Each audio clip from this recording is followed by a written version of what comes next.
Hey, I want you to stop messing around and go and get some clients today. I'm John Logar from Consulting Unleashed. Welcome. I'm here in Harrisburg, Pennsylvania. The sun is just coming up over the hill over here. You'll notice the snow clumps on the ground. It is a very warm and balmy 31 degrees. So it's actually, the weather is starting to kick in, the lakes are starting to freeze, and it's getting a little warm. So I want to talk about stopping messing around and going and getting some clients today. I had a conversation with a consultant yesterday who really took on this idea that he had to find the right niche. And in the niche that he chose the cosmetic surgery niche to go and do Facebook advertising for to generate patients. Now here is this person's challenge. This person knows nothing about plastic surgery businesses, but has chosen this niche because he thinks these plastic surgeons will spend money on wanting patients for their practice, and ultimately they do want more patients and they will spend money on marketing, but this person has chosen the plastic surgery niche. So then I asked a few questions. I said, great, so how many plastic surgeons have you spoken to about their business? And his answer was none. Okay, great. So what do you know about the plastic surgery business? What do you know about how they generate clients, how they help their clients, and the services that they provide? And he also knew very little about their business, very little about the services they provide, and very little about the sales process that a plastic surgeon uses or utilizes to generate patients for their procedures that they promote for their practice. And so here is a person who's chosen this niche, understands a niche can be very important and actually help you to grow and scale your business very effectively, right? And then also decided on a niche that has a perception that they have money because they do advertise, they do market, they do billboards, they do media for their plastic surgery locations, and is going to bring patients to them, bring patients to a business that they have no understanding of. Right? So, can anybody see where this is going to go pear-shaped and wrong? Right? So one of the things in picking a niche, if you're building and establishing a business, I often say sometimes rather than you finding a niche, you should let the niche find you. Right? That's the thing. Sometimes instead of you having to go out there and look for a niche, let the niche find you. So what I mean by that is if you want to generate clients quickly, the low-hanging fruit is through your connections. Family, members, associates, alumni, acquaintances, people who you know, who are friends. One thing that very few people have ever done, especially if they've even started out or they're in business or even in an established business, that they haven't even articulated what they do to the very people who are close to them. And so what I suggest you do is put an email together stating that this is what you do, this is your business, this is what you do, this is how you help people, these are the types of businesses that you help, and these are the types of things that you can do to make a difference for businesses in relation to your advice or your consulting to the market. And ask if anybody they know might be interested in seeing how a strategy or a process might work towards helping them get the benefits of the experience from your business and from the service of your business. All you need to do is write that email and send that out, and I'll guarantee you'll get referrals. And referrals from people who you know are more likely to close, but your value proposition is to teach people what you know. Show people what you know and how it will work for them and generate a benefit. Now then, from that moment, once you've done that, they're going to ask you questions. Say, hey, what is it going to cost? I like this idea. What is it going to cost for you to do this for us? And you open the door to generating a client very easily.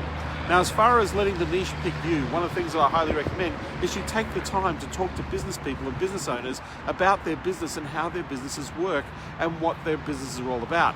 Now, in business, there are three things that you need to make a business run and keep it flowing. Is you need a consistent strategy or system to bring in new customers, right? Number one, you've got to bring in new customers. So a silo within a business is customer acquisition. Very, very important.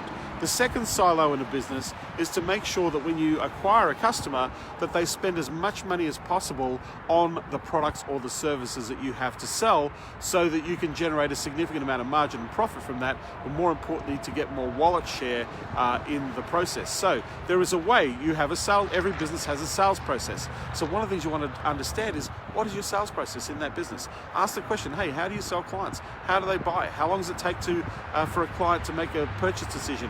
What is the process that a customer goes through to inquire about your services?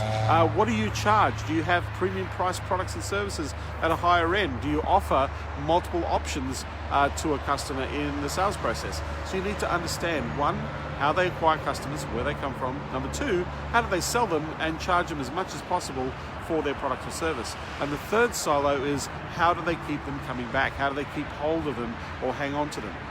Which means, do they nurture them? Do they generate referrals? They have systems to encourage referrals for their business, right?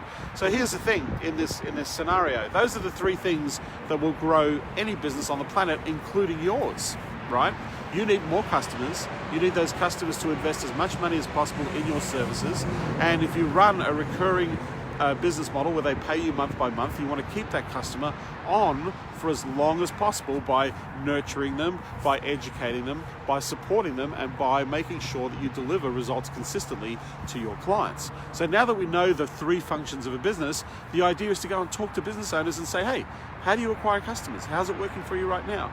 In your opinion, what do you think needs to change? If you see the opportunity for your industry, where do you think that opportunity is?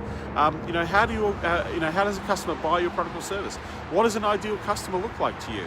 How long does it take them to make a purchasing decision with you? All those sorts of questions, so that you understand how they do business. I often like the question, what got you into this business in the first place? What do you like about this business? And what do you hate about this business? Because the hate is going to bring up some problems, right? And the problems, as a consultant, is what you want to solve.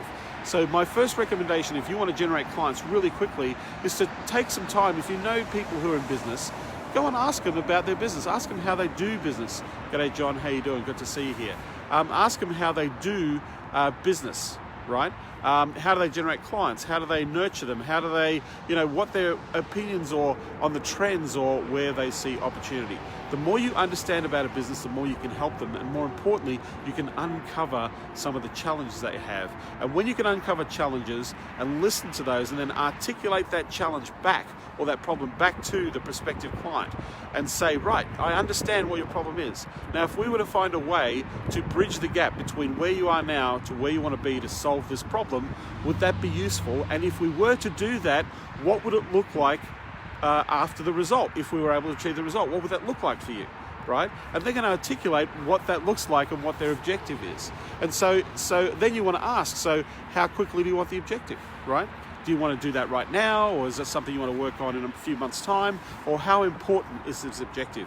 And they might turn around and say, look, it's really important because this will make a significant difference to our business, right? So if they make the significant difference to your business, then you've got an opportunity to sell your services to make a significant difference to their business. So that's how you get to know businesses, and you want to have as many conversations as possible with business owners, to talk to business owners. So I highly recommend that you talk to anybody you know who's in business, friends, associates, colleagues, or for people to introduce you to people who are in business. Now let's go back to our friend with the plastic surgery niche, right? Now, if I was going after the plastic surgery niche, my question would be, my first instinct would be, I need to go and talk to a few plastic surgeons to figure out how they run their businesses, right? And how they do business. So because I don't know any plastic surgeons, and as you can see, I haven't really had any work done, what I would do is I would reach out to my friends and say, hey, does anybody know anybody who knows a plastic surgeon and can put me in touch with them so I can have a bit of a conversation about their business? I just want to ask a few questions about their opinions on what's going on in the industry, about their business, how it works. Can you introduce me to someone? I will guarantee you that if you reach out to a few, g'day Bruno, how you doing? If you reach out to a few people, right, that they will introduce you to a plastic surgeon or a few plastic surgeons. And so here's the thing, once you ask those questions, you can ask a plastic surgeon, hey, is there another plastic surgeon friend that you know of that I can touch base with, at least use their name, just to get a different perspective of some of the things that we did today. Now, if you get that opportunity to do that interview of the plastic surgeon, then you want to send them an acknowledgement and thank them for their time. So when you've done that, say, hey, look, thank you, I really appreciate you sharing. What I'm going to be doing is I'm looking at ways of creating new ideas, new strategy, new tactics on how to improve the opportunity to acquire customers for plastic surgery businesses. Is it okay if I share my findings with you once I've gathered enough information and, more importantly, come up with some solutions? They're going to say yes. Now, what you're going to do after that meeting is you're going to send them a thank you. You're going to say, hey, I really appreciate the fact that you give me this time. You send them a book or send them a nice thank you card to appreciate their time. I would recommend that you send a little gift to acknowledge the fact that they've given you their time, so you value their time. Now, here's the fun thing about that idea. Nobody thanks anybody, so you will be remembered, and it'll be much easier for you to connect a second time with this person when you come back with the idea of a solution for their business, right? So once we've done that a few times, what will often happen is they'll ask you questions like, why are you asking all these questions? And what is it that you do? And how do you help? And not only in this scenario, you open yourself up to the opportunity of generating a client in the plastic surgery market, right? So that's one way to open the door to generating clients from the plastic surgery industry. It takes a little bit of time, but the more you know about the market, the more you know about their challenges and issues and problems, the more that they see that you understand them, the easier it is for you to go and generate great clients in the market, right? So this is oftentimes, and I'll give you an example in our niche, we're doing over $17 million worth of revenue in the physical therapy niche. That happened in 3 years, over 200 locations that we're working with in the market. Now, I often talk to physical therapists and ask this question, say, look, you get approached by Facebook ad companies and AdWords companies and marketing companies all the time for your businesses. And some of those people are really good at what they do. Why didn't you hire those Facebook ad agency people that ring you all the time saying they can bring you patients? And here's what they said to me. They said, John, they may have been really good, but the reason why we didn't hire them is because they didn't really take the time to understand our business. That's why they didn't hire them. And so that's a really critical point, that if you want to generate business, you need to take a little bit of time to take an understanding of how the business works, what they're all about, what they're doing, right, to maximize their opportunity to grow their business, right? You don't want to just go in and say, hey, I want to bring you some patients. They don't care about that. They're more interested in, they have aspirations, they have ideas. In fact, last night I was at dinner talking to a practice owner that has multiple practices within rural areas, is doing really, really well, but realizes that there is competition coming in and understands that they have to start doing something now differently so that they don't have the impact of that competition coming into their market. And so they understand they've got to invest in marketing, they've got to look at tactics and strategies. And so in that conversation, just listening and feeding that back to them, they're already sitting there saying, hey, yes, we need to do something different. We need to have direct access to patients in the market. So, quick point, to niche or not to niche. Yes, niching is very powerful, but if you want to get to a niche, work with a business, because if you are working with a client, you are working in a niche and you want to understand them a little bit more effectively, get to know them a little bit more better, maximize your opportunity to know more about how you can help them get a much better result. So that's my rant on to niche or not to niche, or getting clients and stop messing around. You want to be out there making an offer every single day to an opportunity in the market. One of the things, and just to share with you, is there is a very unique thing that is happening called the 1914 Club. Back in 1914, Thomas Edison, Henry Ford, James Burroughs, Harvey Firestein, the tire magnate, got together and started a mastermind called the Vagabond Group back in 1914, and it was one of the greatest masterminds of the last century.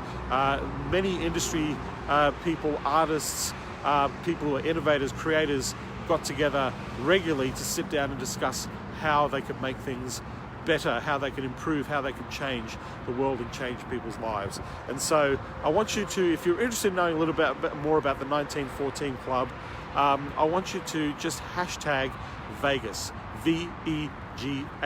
If you hashtag Vegas and you want to know a little bit more about the 1914 Club, then we'll make sure that we'll get some information out to you.